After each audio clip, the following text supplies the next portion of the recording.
Hallelujah, hallelujah, hallelujah, hallelujah.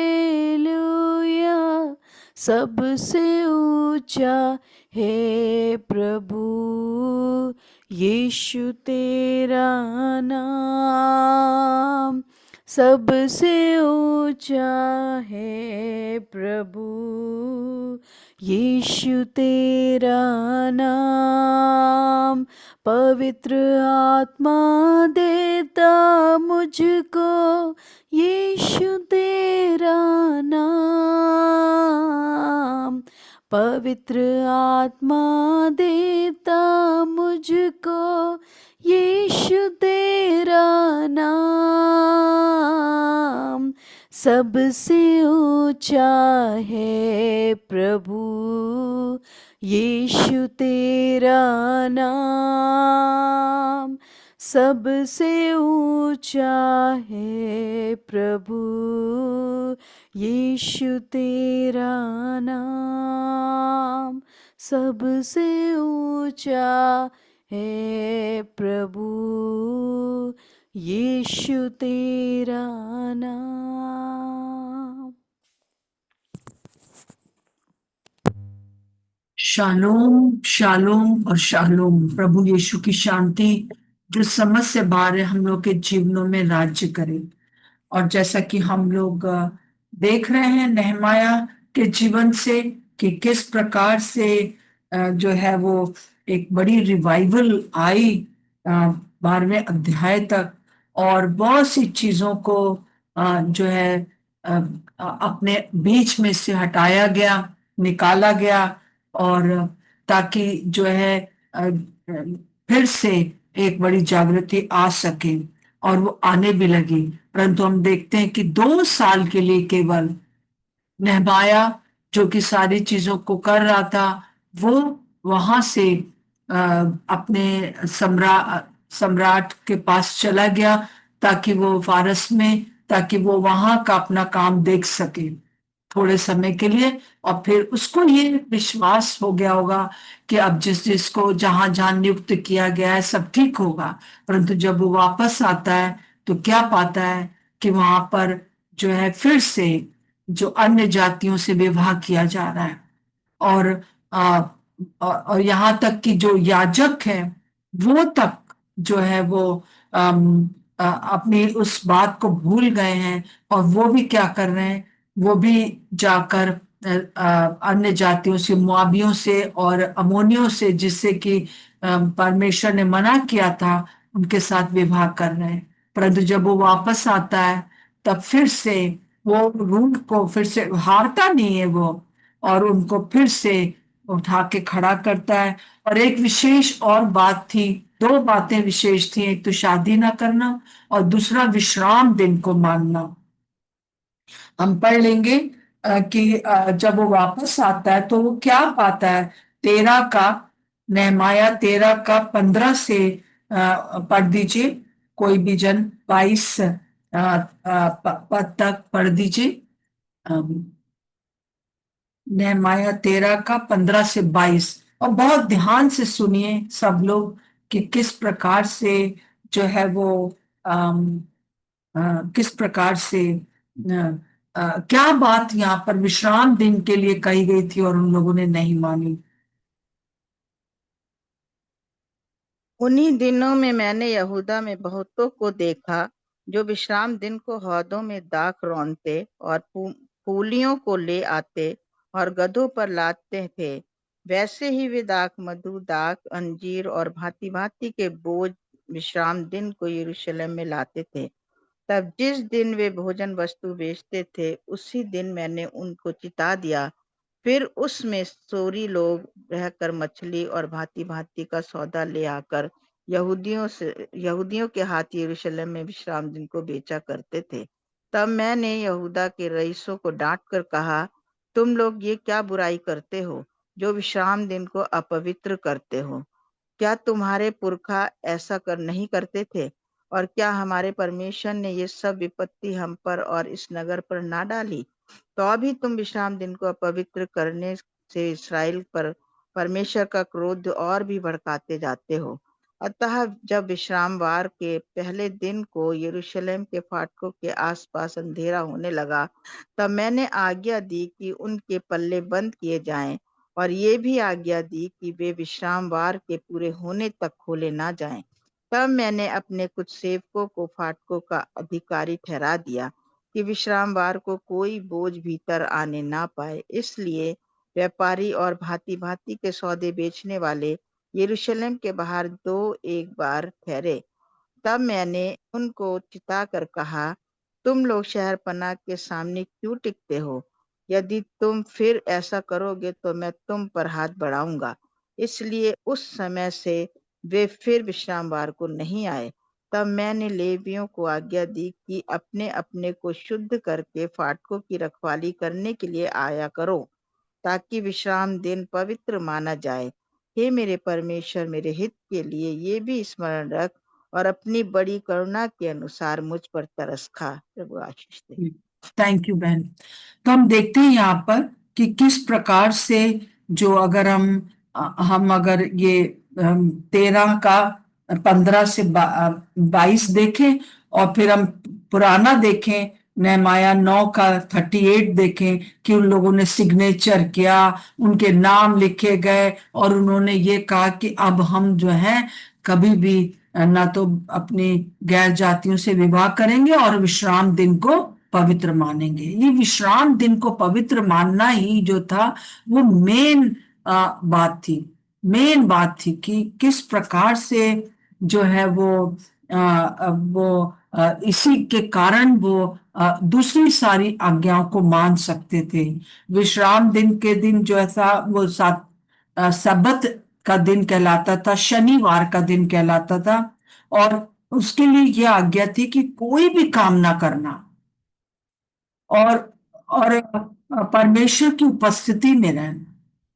और यहाँ पर उनका ये था कि कोई भी उस दिन जो है बस सारा का सारा परिवार एक साथ मिलकर परमेश्वर की आराधना करे और जो बच्चे हैं उनको पूरी कहानियां बताई जाती थी, मूसा से लेकर क्रिएशन से लेकर पूरा और अंतिम समय तक सब कुछ बताया जाता था कि कैसे यहोवा परमेश्वर ने क्या क्या किया और मुंह जुबानी बताया जाता था और एक तरह से बहुत से वचन रटाए जाते थे और घर घर आराधना होती थी और ये दिन केवल परमेश्वर के लिए अलग किया जाता था। एक हमारे पंजाबियों में जो मैं जिस परिवार से आती हूँ, मेरी दादी मुझे याद है कि एक ऐसा पर्व मनाया जाता था। अब तो ये पर्व नहीं मनाया जाता, मालूम नहीं, परंतु मेरी दादी एक पूरा दिन हमारे घर में आग नहीं जलती थी, मतलब कि कोई प्रकार का खाना नहीं बनता था, किसी भी प्रकार का। और उसके प्रीवियस डे कुछ कुछ ऐसे खाने बना दिए जाते थे जिससे कि वो रख दिए जाते थे।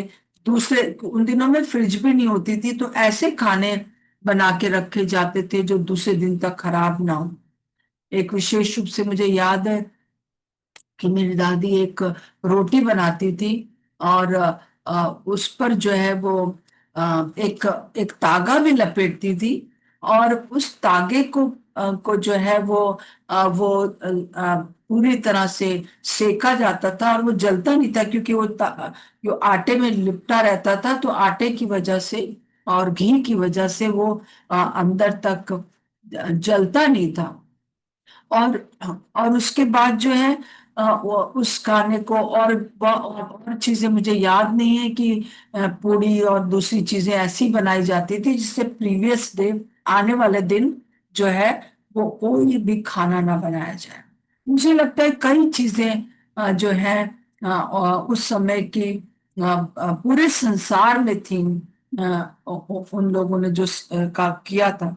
तो उस दिन जो है जब जब नेहमाया का समय था या जब ये पुराने नियम में जो ये समय था, उस समय विश्राम दिन के दिन कुछ नहीं करते। उसका सिर्फ एक ही उद्देश्य था कि वो प्रतिदिन प्रभु के साथ प्रति शनिवार को प्रभु के साथ समय बिताएं, अकेले, परिवार के साथ, ताकि बच्चों को सिखा सकें।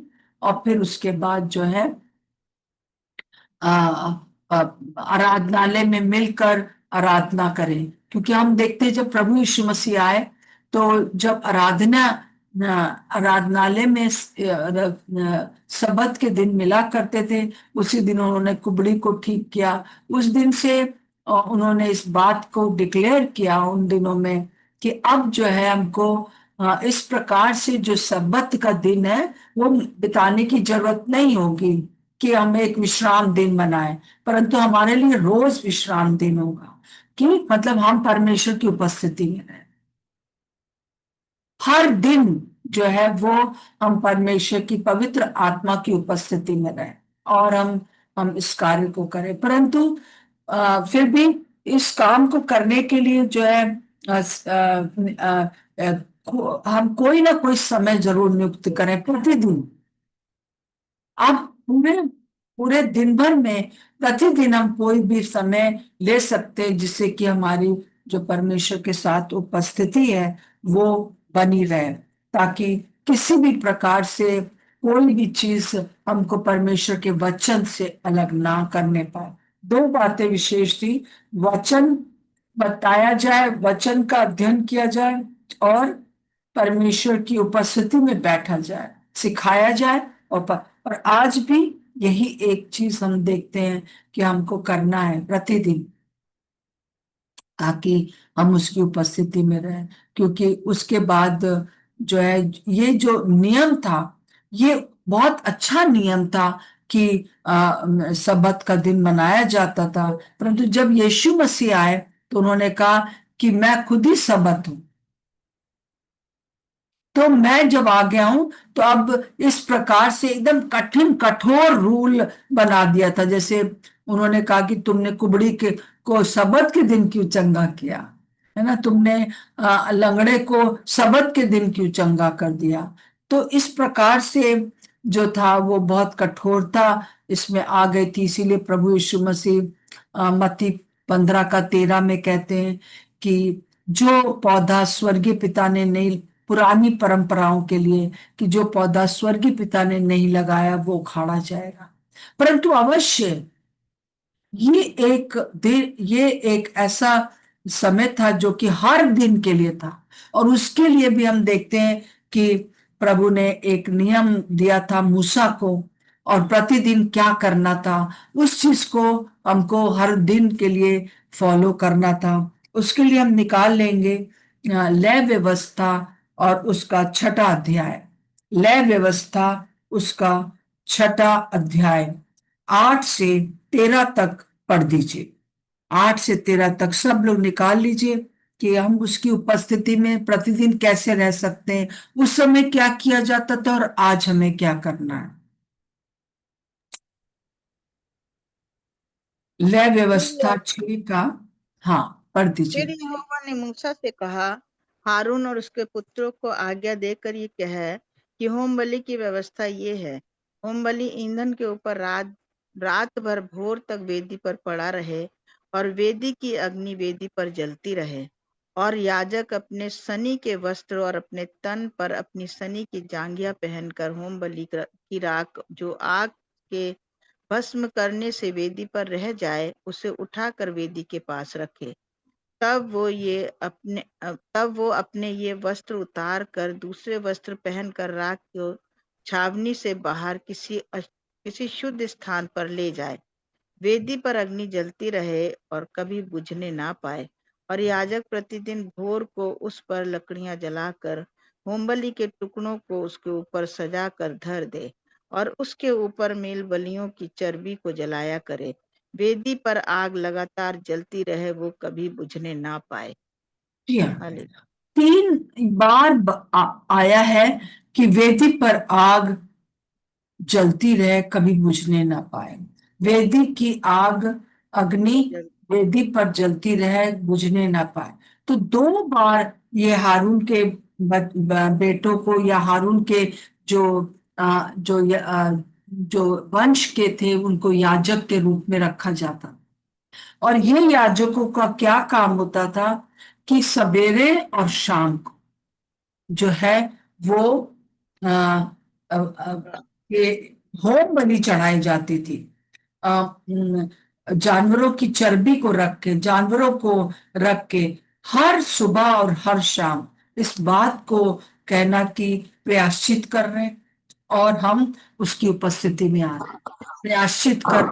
और जो कि हर हर सुबह और शाम इस बात को जो याजक थे और जो पूरा इस्राएल था इस बात को याद रखता था कि एक दिन होगा जब हमारा यीशु मसीह आएगा और वो अग्नि के ऊपर वो जो है बलिदान करेगा और अपने आप को चढ़ा देगा। और फिर शाम को ये याद करते थे कि एक मसीहा आएगा जो हमारे लिए बलिदान करेगा, हमको छुड़ा लेगा। प्रतिदिन इस बात को याद किया जाता था और उस समय प्रतिदिन अपने पापों का पश्चाताप करके और उसकी उपस्थिति में जाया जाता था। उस समय जानवरों की जो खून था उसको रोज सुबह शाम सुबह शाम सुबह शाम बहाकर इस बात को स्मरण किया जाता था और इस बात के लिए प्रयासित किया जाता था कि हमने पाप किया है। परंतु अब यीशु मसीह ने जबकि हमारे लिए एक बार वेदी पर जो है वो अपने आप को चढ़ा दिया, अपने आप को जो है वो बलिदान कर दिया है और हमेशा के लिए वो हो गया है। अब हमको जानवरों का लहू बहाकर याद करने की जरूरत नहीं है, परंतु हर दिन हमको इस बात की का मतलब सुबह से शाम तक, शाम से सुबह तक, सुबह से शाम तक अग्नि बुझने ना पाए, प्रायश्चित की अग्नि बुझने ना पाए, बलिदान की अग्नि बुझने ना पाए। और आज हमको शारीरिक रूप से कुछ नहीं करना है, मतलब बलिदान नहीं चढ़ाना है, परंतु हाँ हमें अपना जो जो कुछ बातें ऐसी करते रहना है कि हम प्रतिदिन इस बात को याद रखें कि प्रभु यीशु मसीह हमसे, ये प्रभु ने क्या कर दिया, प्रभु ने क्या कर दिया, ताकि उसकी उपस्थिति हमें बनी रहे। क्योंकि बार बार जब हम याद करते, बार बार जब हम अपने मुंह से बोलते हैं, तब ये होता है कि हम उस चीज को याद करते हैं और वही चीज जो है शैतान उनको भुलवा देना चाहता है, भुलवा देना चाहता है कि प्रभु यीशु मसीह ने अपना लहू बहाकर हमारे पापों को क्षमा कर दिया और अपना बदन तुड़वाकर हमारे सारे श्राप को उठा लिया। पाप के कारण जो श्राप आए उनको भी प्रभु यीशु मसीह ने उठा लिया। तो प्रति भोर से लेकर शाम तक, शाम से लेकर सुबह तक जो है इस चीज अरे को उठी जाओ, ठीक है, रखते रहना, उठी जा याद नहीं है करते रहना। मेरा तो ये भी है। रात भरी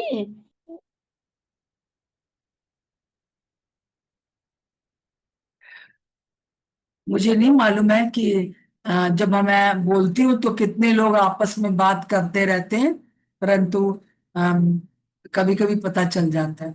तो हमको इस चीज का करते रहना है, प्रयाश्चित करते रहना है, रात भर भोर तक जो है हमको करना है। और दूसरी बात यहाँ पर लिखा है कि जो राख, देखिए जब अग्नि जलती रहेगी तो उसके लिए हमको क्या करना पड़ता है। पहली बात तो हमको प्रति भोर में प्रति शाम को हमको जो है वहां पर जाना है और वहां की जो राख है उसको दूर करना है। अगर आप लोग पुराने जमाने में जो आग पर खाना बनाते थे, आप जानते हैं कि किस प्रकार से एक एक जो अंगीठी है या अगर कोई लकड़ी का चूल्हा है तो उसमें पहले ऐसे ऐसे करके छोड़ छोड़ के राख को अलग कर लेते। राख क्या है?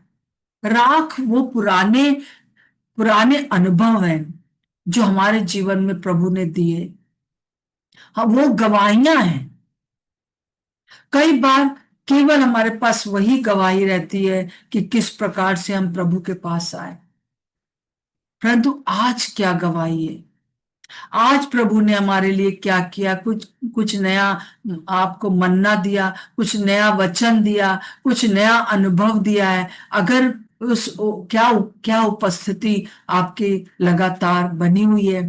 उस उपस्थिति, जब प्रभु की उपस्थिति होती है तो अवश्य कुछ ना कुछ अनुभव हमारे जीवनों में पाए जाते हैं। तो प्रति भोर को या प्रति शाम को, रात को, वो जो हारून के बच्चे थे, मतलब याजक थे, वो अलग कर लेते थे और उसको एक पवित्र स्थान पर रखा जाता था। पुराने एक्सपीरियंसेस जो है वो गलत नहीं है, वो बेकार नहीं हो गए, वो हमें स्मरण करने के लिए हैं, परंतु उनको रख कर एक नया अनुभव रोज प्राप्त करें, एक नया वचन, रेमा शब्द जो है अपने लिए लें। प्रभु ने क्या बात किया आज आपसे, यही है गवाही।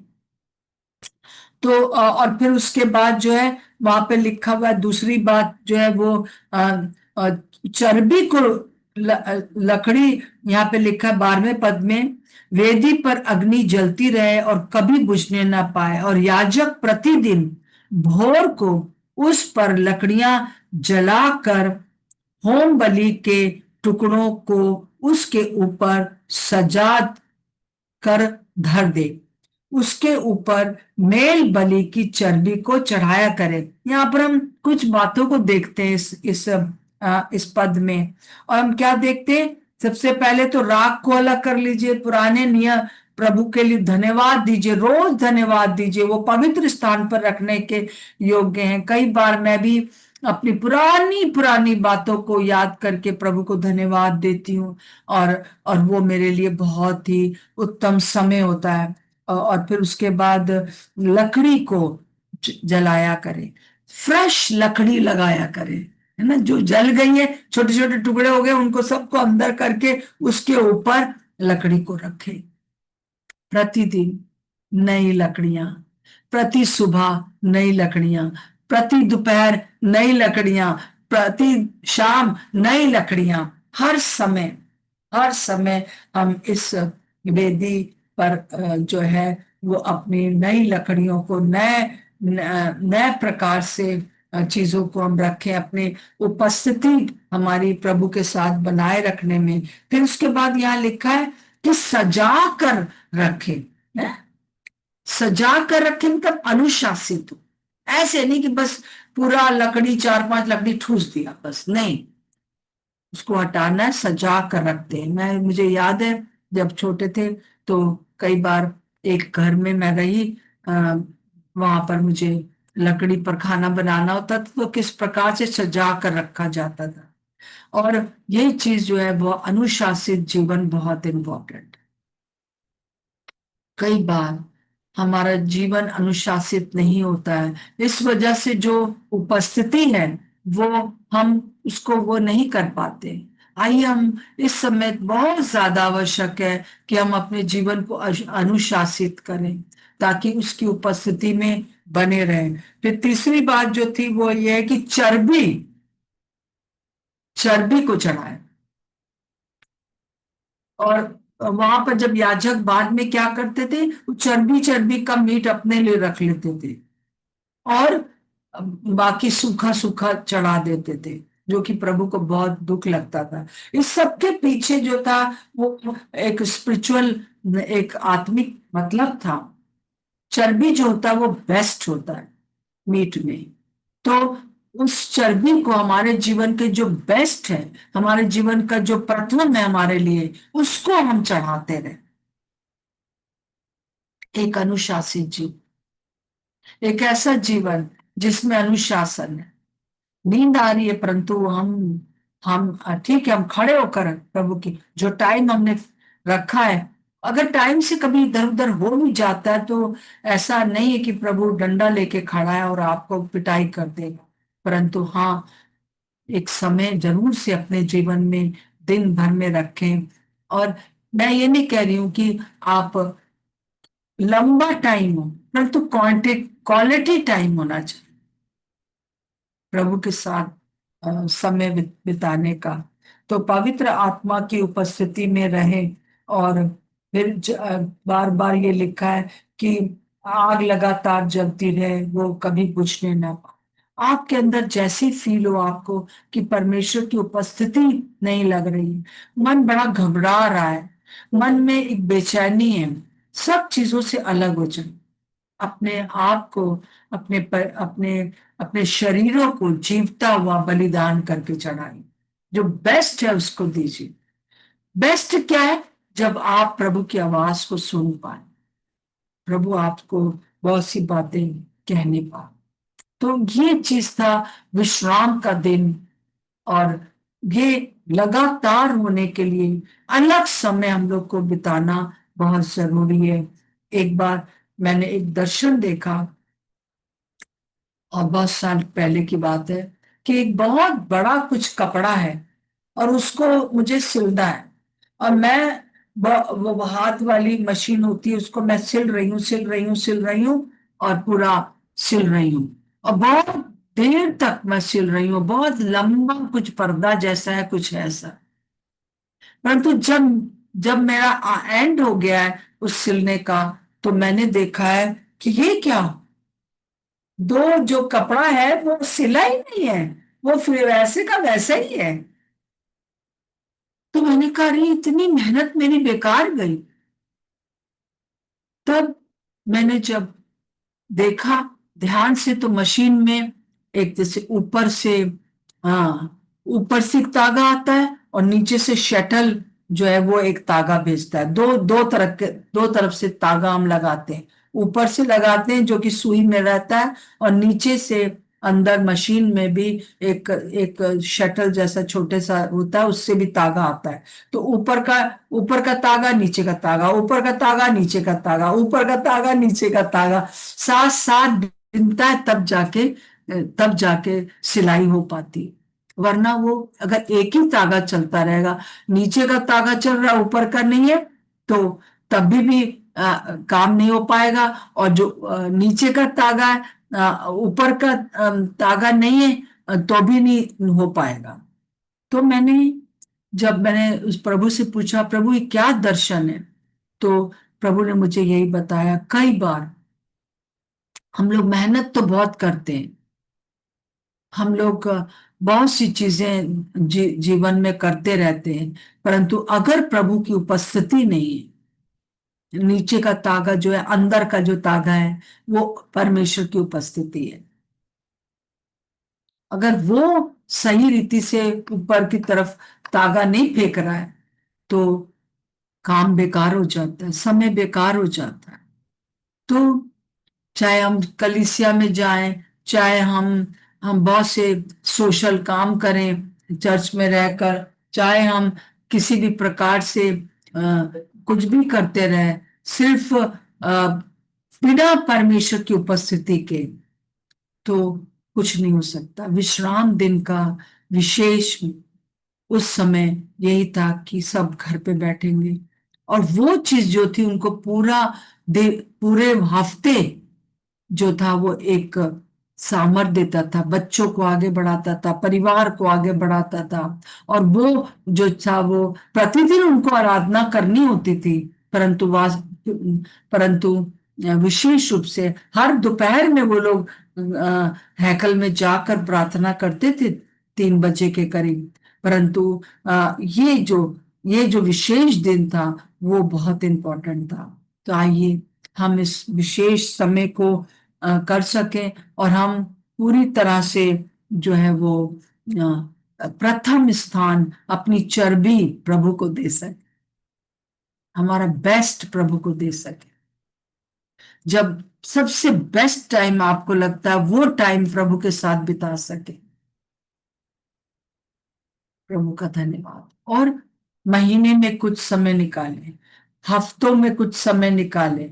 कई बार जो आप लोग नौकरी करने वाले हैं, छुट्टी लेकर कुछ समय साल भर में निकालें, और जैसे झोपड़ियों का पर्व मनाने लोग जाते थे, उस प्रकार से कैंप में या ऐसे समय में कह दें कि भाई ये दिनों में 4 दिन मैं किसी से बात नहीं करूंगी ज्यादा, और मैं आराधना प्रार्थना करूंगी। प्रभु का धन्यवाद। आइए हम इस बात का फैसला करें, जैसे उन दिनों में इन लोगों ने किया। उन दिनों में जो था वो नेहमाया ने जबरदस्ती किया, का कोई भी लेन देन नहीं होगा, क्योंकि जब लेन देन करने लगोगे तो घर पे सामान ले जाना लाना, कब बैठोगे प्रार्थना के?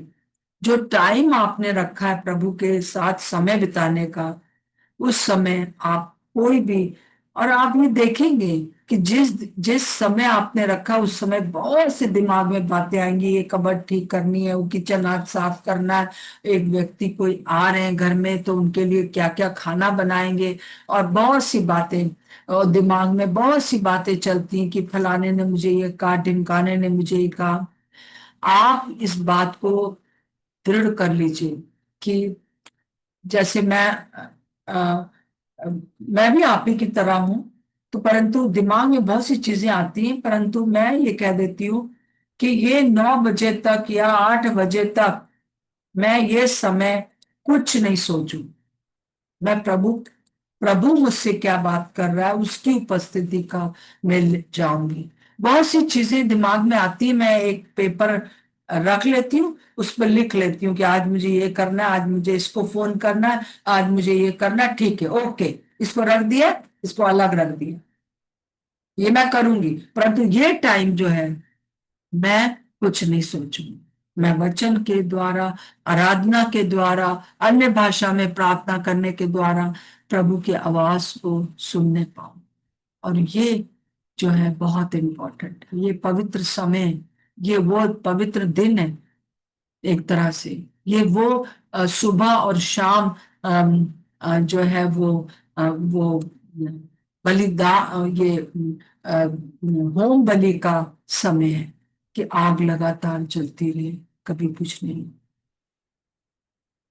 इस समय मैं चाहती हूँ कि आराधना आप प्रार्थना करें, हम जितने भी यहाँ पर हैं हम सब के लिए प्रार्थना करें, और जितने भी लोग बाद में सुनेंगे या जो लोग हमारे साथ जुड़े हुए हैं वो सब के सब इस चीज को रियलाइज करें और अपना समय प्रभु के साथ बिताएं, परमेश्वर की उपस्थिति के भूखे और प्यासे हो जाए, अपनी बेस्ट चर्बी उसको दे सके। प्रार्थना करिए। प्रभु यीशु मसीह, हम आपको धन्यवाद देते हैं परमेश्वर, और आज के इस वचन के लिए प्रभु, आज के इस मन्ना के लिए प्रभु। हम आपके पास आते हैं, अपने आप को हम आपके अधीन करते हैं पवित्र आत्मा।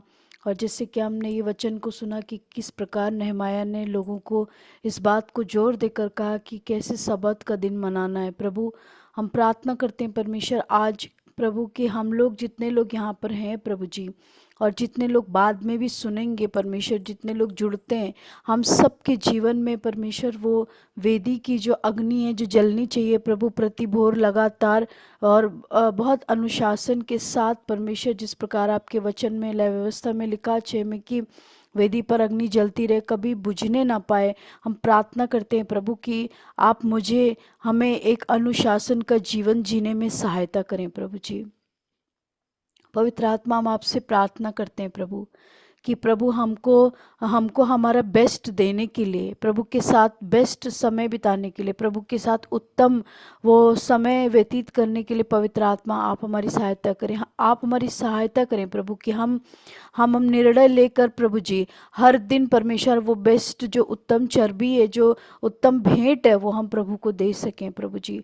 न सिर्फ शरीर से परंतु हम अपने आत्मा से प्रभु, अपने मन की गहराइयों से प्रभु हम दे सकें। प्रभु हम प्रार्थना करते कि वेदी पर जो लकड़ियां जो सजनी चाहिए प्रभु यीशु मसीह, हम प्रार्थना करते हैं कि पवित्र आत्मा आप हमारी सहायता करें प्रभु। हम हर एक सुनने वालों की आप सहायता करें कि हम अपने जीवन को प्रभु आपके सामने सजा के रिप्रेजेंट कर सकें परमेश्वर पिता। प्रभु हम प्रार्थना करते, हम कई बार फेल होते हैं प्रभु जी, हम आपसे क्षमा मांगते प्रभु, पर हम डिज़ायर रखते हैं प्रभु कि हम आपके साथ प्रभु जी हम आपको उत्तम दे सकें, हम अपना सजा हुआ जीवन प्रभु हम आपके सामने रख सकें प्रभु जी। हर एक प्रकार की जो राख है प्रभु वो हम बाहर निकाल के पवित्र स्थानों में रख के हर दिन प्रभु, जो हर दिन परमेश्वर जो परमेश्वर हमारा अनुभव है वो आपके साथ जो आत्मिक रूप से परमेश्वर जो आप हमें देना चाहते हैं प्रभु जी, वो हम लोग प्राप्त कर सके, ये हमारी प्रार्थना है परमेश्वर।